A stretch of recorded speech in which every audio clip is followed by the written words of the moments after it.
Lundi 12 août 2024, bonjour à tous et bienvenue dans cette revue de presse. Quelques journaux parus ce jour s'intéressent à la présidentielle de 2026. Le silence des différents acteurs interpelle l'affiche du jour.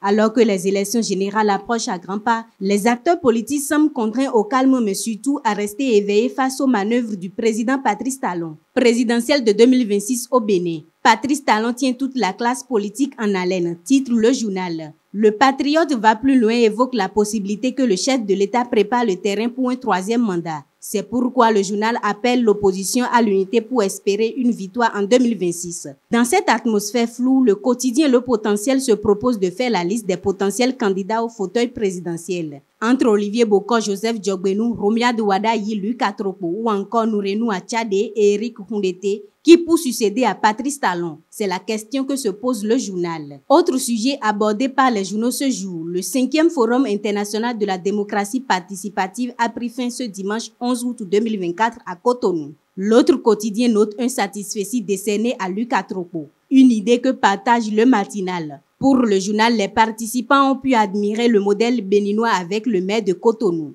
Ce forum marque le début d'une nouvelle dynamique avec la promotion de la démocratie participative en Afrique. Parlons économie. L'économiste rapporte une baisse préoccupante des performances du port autonome de Cotonou au premier trimestre 2024.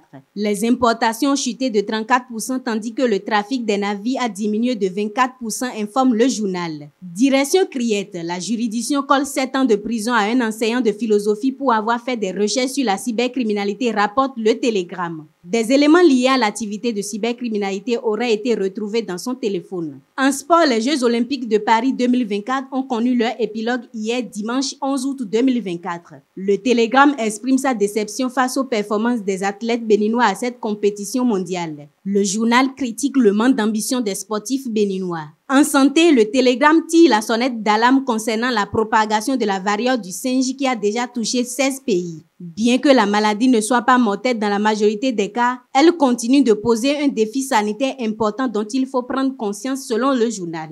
Pour finir, l'autre quotidien fait le point sur les obsèques de l'ancien journaliste Roméo Toyi inhumé à Aplaoui. De nombreux hommages ont été rendus à cet homme pour son parcours. Le président de l'Assemblée nationale, Louis Vlavonou, a aussi sacrifié à la tradition. Fin de cette revue de presse. Bon début de semaine à tous.